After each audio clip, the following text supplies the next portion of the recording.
ازاي تعرف اذا كانت الشركه بتحقق ارباح بجد او مجرد ارقام على ورق؟ الريشيو اناليسيز هو المفتاح اللي بيديك الاجابه.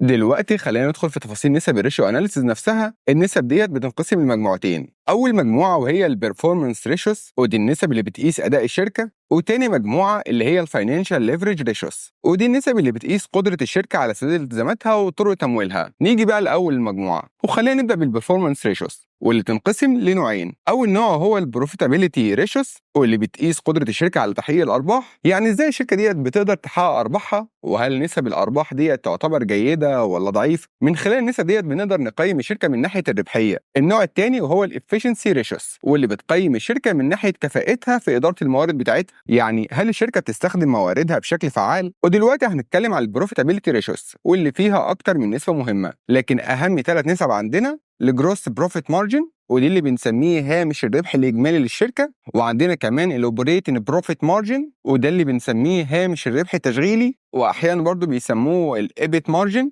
اللي هو الايرنينجز بيفور انترست اند تاكس، يعني صافي الدخل قبل الضرائب والفوائد. في كتب بتقول ان الاوبريتنج بروفيت مارجن هو نفسه الايبت، وكتب تانية بتقول ان في فرق ما بينهم. الفرق ده هنتكلم عنه بالتفصيل لما نيجي نمسك كل نسبه من دول ونفصصها ونشرحها بالتفصيل. النسبة الثالثة معانا النت بروفيت مارجن أو هامش صافي ربح الشركة، وده بعد ما يتم خصم كل المصروفات من الإيرادات. بمعنى تاني ده بيكون المؤشر النهائي على قدرة الشركة في تحقيق أرباحها الصافية، وده بعد ما تغطي كل تكاليفها. من خلال النسب ديت كلها سواء بقى الجروس بروفيت مارجن أو الأوبريتنج بروفيت مارجن أو النت بروفيت مارجن بنقدر ناخد صورة واضحة عن قدرة الشركة على تحقيق الأرباح ومدى كفاءة أدائها المالي. دلوقتي هنروح للإفشنسي ريشيوز اللي هي نسب الكفاءة، وأول نسبة عندنا وهي التاكس ريشيوز. النسبة ديت بتقيس قدرة الشركة على سداد الضرائب وإدارة التزاماتها الضريبية بكفاءة في تعاملها مع الدولة. تاني نسبة وهي التوتال أسيت تيرن أوفر ريشيو وده بيمثل قدرة الشركة على إدارة أصولها بطريقة فعالة لتحقيق المبيعات، بمعنى إن النسبة ديت بتربط ما بين مبيعات الشركة وأصولها وبتوضح إزاي الشركة بتستخدم أصولها علشان تولد مبيعات. كمان عندنا نسبة البي بي اي تيرن اوفر ريشيو وده اللي هو معدل دوران الاصول الثابته للشركه. النسبه ديت بتقيس كفاءه الشركه في اداره اصولها الثابته وتحقيق المبيعات من خلالها، وبالتالي البي بي اي تيرن اوفر ريشيو بيربط ما بين مبيعات الشركه واداره اصولها الثابته. عندنا كمان الوركينج كابيتال افشنسي ريشيوز ودي النسب اللي بتخص مكونات راس المال العامل. راس المال العامل هو ببساطه الاصول المتداوله للشركه، الكرنت اسيتس او السي اي ناقص الالتزامات المتداوله، الكرنت لايبيليتيز اللي هي السي ال. المعادله بتقول راس المال العامل بتساوي الاصول المتداوله ناقص الالتزامات المتداوله. لو الناتج ده كان موجب يعني اكبر من الصفر ده معناه ان الاصول المتداوله للشركه اكتر من التزاماتها المتداوله، وبالتالي الشركه قادره ان هي تغطي التزاماتها قصيره الاجل من اصولها المتداوله. اما لو الناتج ده سالب فده معناه ان الاصول المتداوله اقل من الالتزامات المتداوله، وطبعا هنا الشركه هتواجه مشكله في تغطيه التزاماتها. الاصول المتداوله بتشمل بنود زي النقديه وما في حكمها، حسابات العملاء، الاكونتس ريسيفبل، المخزون، الانفنتوري، المصروفات المدفوعه مقدما، البري بيد اكسبنسز. يعني ببساطه اي اصول ممكن تتحول لنقديه في خلال اقل من سنه او سنه بالكتير. اما الالتزامات المتداوله فهي الفلوس اللي على الشركه للغير واللي لازم تدفعها في اقل من سنه او سنه بالكتير. زي ايه؟ زي مثلا حسابات الموردين، الاكونتس بيبل. فاللي يهمنا دلوقتي في الوركينج كابيتال افشنسي ريشيوز هي 3 عناصر اساسيه: المخزون او الانفنتوري وده جزء من الاصول المتداوله، الكارنت اسيتس، وعندنا كمان الاكونتس ريسيفبل حسابات العملاء وده كمان جزء من الكارنت اسيتس، وثالث عنصر معانا الاكونتس بيبل حسابات الموردين وده جزء من الكارنت لايبيليتيز الالتزامات المتداوله. علشان تكون عارف كل عنصر من الثلاثه دول ليه نسبتين، نسبه بتقيس عدد مرات والنسبه الثانيه بتقيس عدد الايام. طيب ايه الفرق ما بين عدد الايام وعدد المرات؟ خلينا نبدا بالانفنتوري المخزون. النسبه الاولى وهي بتقيس الانفنتوري تيرن اوفر ريشيو واللي بتقيس عدد المرات اللي الشركه بتجيب فيها مخزون وتبيعه خلال سنه. اما الانفنتوري دايز ريشيو فديت بتقيس عدد الايام اللي البضاعه بتفضل موجوده في المخازن قبل ما تتباع. اما بالنسبه للاكونتس ريسيفبل حسابات العملاء فالنسبه الاولى وهي الريسيفبل تيرن اوفر واللي بتقيس عدد المرات اللي الشركه بتبيع فيها بالاجل وتقدر تحصل الفلوس من العملاء خلال سنه. النسبه الثانيه وهي الريسيفبل دايز او دايز سيلز ان ريسيفبل وديت بتقيس عدد الايام اللي بتاخدها الشركه لتحصيل الفلوس من العملاء بعد البيع بالاجل. فالتيرن اوفر بيقيس عدد المرات اللي بتبيع فيها البضاعه لعميل بالاجل وتقدر تحصل منه الفلوس او تعمل كوليكشن لتحصيل اموالك. يعني ببساطه كم مرة في السنة بعت البضاعة بالآجل للعملاء وقدرت تجمع الفلوس منهم. أما الدايز ريسيفابل أو دايز سيلز ان ريسيفابل فديت بتقيس المدة الزمنية اللي بتاخدها من وقت ما تبيع البضاعة بالآجل لحد ما تحصل الفلوس من العملاء، يعني كام يوم بتاخده الشركة لتحصيل أموالها من العملاء، وده بعد البيع بالآجل، وده اللي بنسميه الدايز ريسيفابل. وبالنسبة للأكاونتس بيبل أو حسابات الموردين فالنسبة الأولى وهي البيبل تيرن أوفر، وديت اللي بتقيس عدد المرات اللي الشركة بتشتري فيها بضاعة بالآجل وتدفع الفلوس للموردين خلال سنة. طبعا هنا بنتكلم عن ايه؟ عن المشتريات بالاجل الكريدت بورشيزز، مش المشتريات بالكاش، لانك ممكن تروح لمورد تشتري منه بضاعه وتدفع كاش وانت واقف، وفي الحاله ديت مش هتدخل في حسابات البيبل تيرن اوفر. لكن لو اشتريت بضاعه بالاجل هيبقى عندك فتره قبل ما تسدد الفلوس اللي عليك، وده اللي بنقيسه في البيبل تيرن اوفر. الدفع الكاش ما بيتقاسش بالبيبل تيرن اوفر. ونفس الكلام بينطبق على الريسيفبلز واللي بتخص المبيعات بالاجل مش المبيعات الكاش، يعني مش ان عميل يجي ياخد منك بضاعه ويدفع الفلوس في نفس الوقت، لان ديت مبيعات نقديه. في الريسيفبلز بنتكلم عن حسابات العملاء والمبيعات اللي على الحساب بالاجل. وطبعا في البيبلز بنتكلم عن حسابات الموردين اللي بتشتري منهم بالاجل مش الكاش. النسبه الثانيه وهي البيبل دايز او دايز بورشيز ان بيبل، وديت بتقيس عدد الايام اللي بتاخدها الشركه لدفع الفلوس للموردين، وده بعد شراء البضاعه بالاجل. في نقطه مهمه قبل ما ندخل في الفاينانشال ليفرج ريشوز، كل النسب ديت المتعلقه بالاكونتس ريسيفبل والانفنتوري والاكونتس بيبل بالاضافه كمان للتوتال اسيت تيرن اوفر والبي بي اي تيرن اوفر بتندرج تحت ما يسمى بالاكتيفيتي ريشوز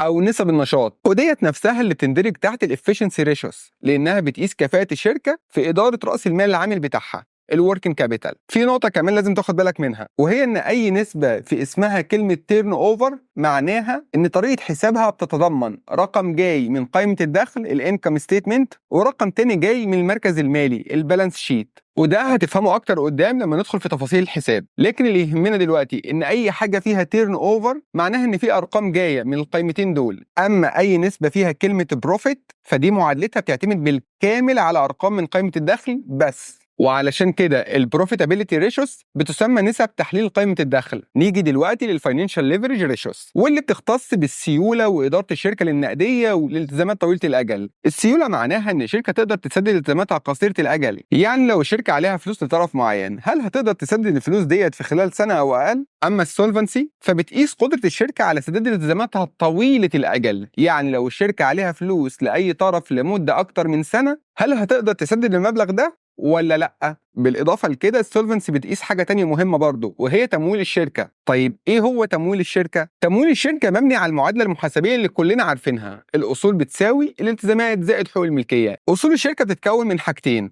الالتزامات وحقوق الملكيه. طيب حقوق الملكيه ديت جايه منين؟ جايه من ملاك الشركه نفسهم، يعني الفلوس اللي الملاك او الاونرز بيضخوها في الشركه بتتسجل في الايكويتي. اما الالتزامات فهي جايه من اي طرف خارجي غير الملاك، زي مين؟ البنوك اللي بتقرض الشركه فلوس، المستثمرين اللي بيستثمروا في ادوات الدين زي السندات البونز، الموردين اللي بيدوا شركه بضاعه وتطلب منهم سداد الفلوس بعدين، يعني البضاعه ديت قيمتها فلوس فكانهم بيدوا الشركه دين. بالتالي الشركه بتمول اصولها اما عن طريق الالتزامات او عن طريق حقوق الملكيه. وزي ما وضحنا الالتزامات بتتكون من الاطراف الخارجيه وحقوق الملكيه بتتكون من ملاك الشركه. الشركات بتكون عندها حاجه اسمها كابيتال ستراكشر او هيكل راس المال. طيب ايه هو هيكل راس المال؟ هو ببساطه الطريقه اللي بتختار بيها الشركه تمويل نفسها، سواء بقى من خلال حقوق الملكيه او من خلال الالتزامات. يعني الشركه بتقرر نسب التمويل اللي هتكون من الملاك والنسب اللي هتكون من الاطراف الخارجيه. على سبيل المثال شركه ممكن تقول ان هي هتمول 50% من الملاك و50% من الالتزامات، وشركه تانية ممكن تقول لا انا همول 40% من الملاك و60% من الالتزامات. ده بالظبط اللي بيسمى هيكل راس المال. نيجي دلوقتي للسولفنسي او الملاءه الماليه، واللي بتقيس برضو حاجتين، قدره الشركه على سداد التزاماتها طويله الاجل، الطريقه اللي الشركه بتمول بيها نفسها سواء بقى من الالتزامات او حقوق الملكيه، وده اللي بنسميه هيكل راس المال او الكابيتال ستراكشر. اما بالنسبه لنسب السيوله فالنسب الرئيسيه عندنا وهم الكارنت ريشيو والكويك ريشيو، لكن دول مش النسب الوحيده، في كمان نسب تانية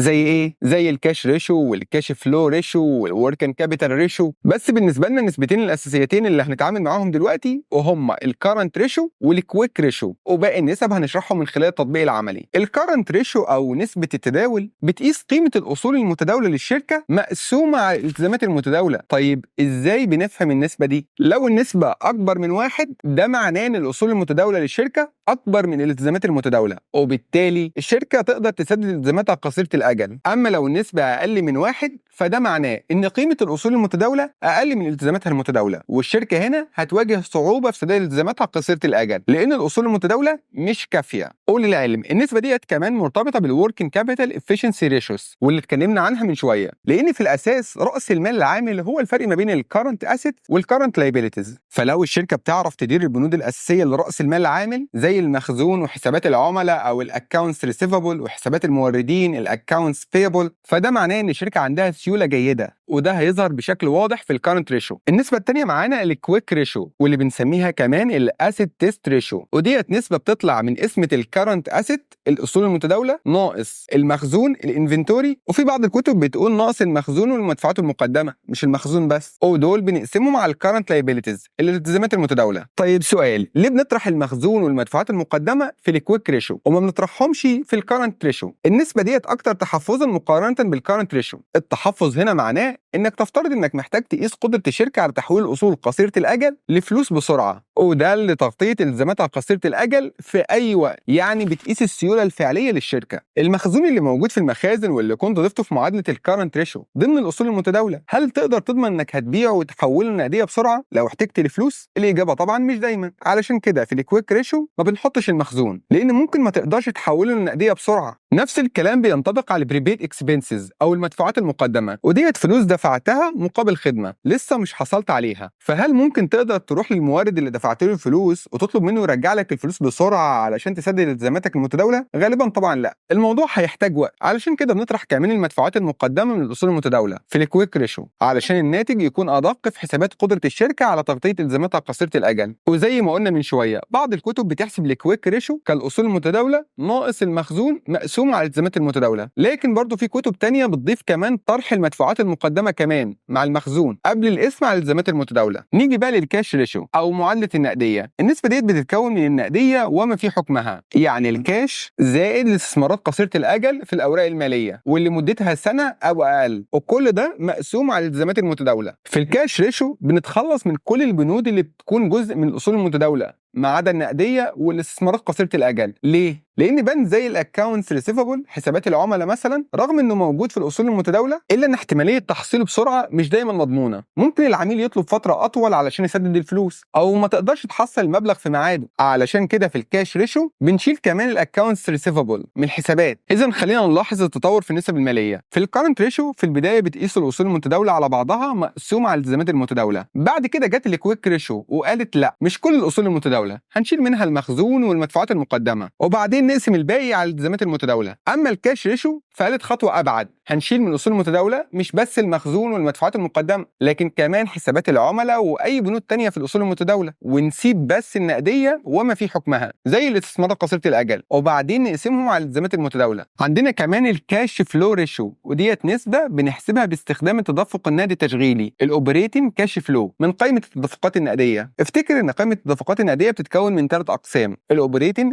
الانفستنج، الفاينانسنج. في الكاش فلو ريشيو بنجيب التدفق النقدي التشغيلي من القسم التشغيلي ونقسمه على رصيد نهايه الفتره للالتزامات المتداوله الكرنت لايبيليتيز. طيب ايه فايده الكاش فلو ريشيو؟ ديت نسبه بتقيس لك مدى قدره الشركه على توليد النقديه من انشطتها التشغيليه مقارنه بالالتزامات اللي عليها. يعني هل الشركه بتقدر تشغل نفسها وتحقق مبيعات كافيه علشان تغطي التزاماتها المتداوله ولا لا؟ ده بيديك صوره واضحه عن مدى قوه العمليه التشغيليه للشركه في تغطيه التزاماتها الماليه. في كمان الوركينج كابيتال ريشيو، ودي نسبه بتتحسب عن طريق صافي راس المال العامل الاعمال اللي هو الاصول المتداوله ناقص الالتزامات المتداوله، وده بنقسمه على اجمالي الاصول التوتال اسيتس. عايزك تلاحظ ان في كل نسب السيوله اللي اتكلمنا عنها كنا بنقسم على الالتزامات المتداوله الكرنت لايبيلتيز، لكن هنا في الوركينج كابيتال ريشيو بنقسم على اجمالي الاصول، وده الفرق الرئيسي بينها وبين باقي نسب السيوله. ركز، الوركينج كابيتال ريشيوز بتقيس نسبه راس المال العامل في الشركه مقارنه باجمالي الاصول. افتكر ان اصول الشركه بتتكون من جزئين، الكرنت اسيتس جزء قصير الاجل او متداول، وجزء طويل الاجل او غير متداول. الاصول قصيره الاجل اللي شرحناها زي المخزون وحسابات العملاء والنقديه وما في حكمها، وكمان الاستثمارات قصيره الاجل والمدفوعات المقدمه. اما الاصول طويله الاجل فهي زي الاصول الثابته واللي بتشمل الممتلكات والمعدات والاصول طويله الاجل بتاعه الشركه. هنبدا دلوقتي نتكلم عن السولفنسي ريشيوز واللي بتقيس قدره الشركه على سداد التزاماتها طويله الاجل، وكمان طريقه تمويلها سواء بقى كان من الديون الديت او من حقوق الملكيه الايكويتي. واول نسبه معانا الديت تو ايكويتي. في بعض الكتب النسبه ديت بتتحسب عن طريق قسمه اجمالي الالتزامات التوتال لايبيليتيز على حقوق الملكيه للشركه الايكويتي، وده معناه ان النسبه ديت بتعكس العلاقه ما بين التمويل بالديون والتمويل بحقوق الملكيه. في كتب تانية بتقول ان الديت تو ايكويتي ريشيو بتتحسب من خلال قسمه الديون اللي عليها فوائد الانترست بيرن ديت على حقوق الملكيه. طيب ايه معنى الانترست بيرن ديت؟ يعني التزامات على الشركه بتحمل فوائد زي القروض البنكيه. مثلا لما تاخد قرض من البنك بياخد منك فايده على القرض، وده يعتبر انترست بيرن ديت. اما لو كان القرض من النوع اللي مفيش عليه فوائد زي مثلا القرض الحسن، ده ما بيعتبرش انترست بيرن ديت. هنمشي دلوقتي على اساس ان الديت تو ايكويتي ريشيو هي النسبه اللي بتقيس استخدام الشركه للتمويل بالقروض اللي عليها فوائد الانترست بيرن ديت مقابل التمويل من حقوق الملكيه الايكويتي. اما التوتال لايبيليتيز تو ايكويتي ريشيو فهي بتقيس اجمالي الالتزامات سواء كانت قروض عليها فوائد او اي بند تاني في الالتزامات ما عليهوش فوائد، وده طبعا مقارنه باجمالي حقوق الملكيه. يعني النسبه ديت بتقيس اجمالي التزامات الشركه بالنسبه لحقوق الملكيه. نيجي للتوتال اسيتس تو ايكويتي ريشيو،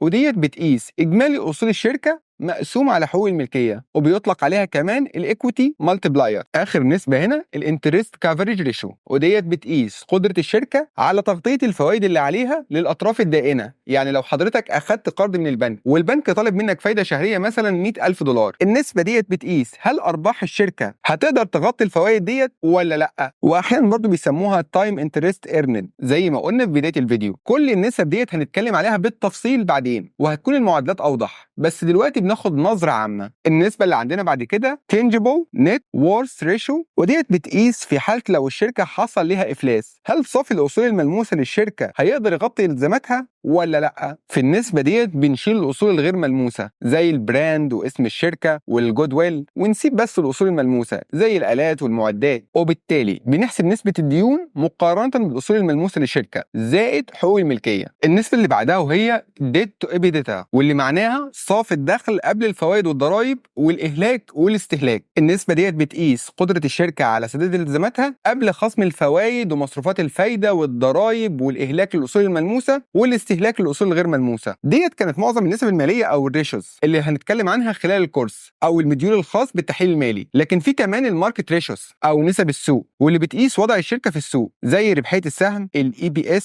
ونسبه السعر للربحيه PE، والقيمه السوقيه للسهم الماركت فاليو بير شير، ونسبه القيمه السوقيه الى القيمه الدفتريه الماركت تو بوك، وغيرها من النسب اللي بتخص علاقه الشركه بادائها في السوق. النسب ديت غالبا بنستخدمها في البيزنس فالويشن او تقييم الاعمال. لما تيجي تقيم الشركه وتحدد سعرها الاجمالي او سعر السهم بتاعها بتعتمد بشكل كبير على النسب ديت، وده كله بيتم من خلال استخدام حاجه اسمها الفاينانشال ماتريكس اللي هي عباره عن مجموعه النسب الماليه اللي بنستخدمها في التحليل المالي. لما نوصل للمديول بتاع تقييم الاعمال هنبدا نشرح الماركت ريشوز بشكل اوسع علشان كل حاجه تكون ماشيه بترتيب منطقي ومتكامل. في النهايه بعد ما استعرضنا اهم النسب الماليه او الريشوز اللي هنتكلم عنها خلال الكورس، الهدف الرئيسي هو انك تخرج بفهم كامل ومدروس لكل جانب من جوانب التحليل المالي. هتكون قادر على تحليل اداء الشركات، قياس قدرتها على تحقيق الارباح، وكمان تقدير مدى ملاءتها الماليه. وخلال المراحل اللي جايه من الكورس هنبدا نربط ما بين النسب ديت وعمليات تقييم الاعمال، وهنتعمق اكتر في الماركت ريشوز واللي بتساعدك تفهم وضع الشركه في السوق وتقدر تقيم قيمتها الحقيقيه وسعر سعر سهمها. فخليك جاهز، لأن اللي جاي هيزودك بأدوات هامة جدا تقدر تستخدمها عمليا في حياتك المهنية. ودايما خليك فاكر، النجاح مش بس انك تعرف الارقام، لكن الاهم انك تعرف تقرا وتفسر الارقام ديت بشكل صح، وده اللي هنتعلمه مع بعض خطوه بخطوه. لحد هنا نكون خلصنا فيديو النهارده. لو عجبك الفيديو ما تنساش تعمل لايك للفيديو، لان ده بجد اللي بيشجعنا نكمل، واشترك في القناه وفعل جرس التنبيهات علشان يوصلك اشعار اول ما الفيديو الجديد ينزل.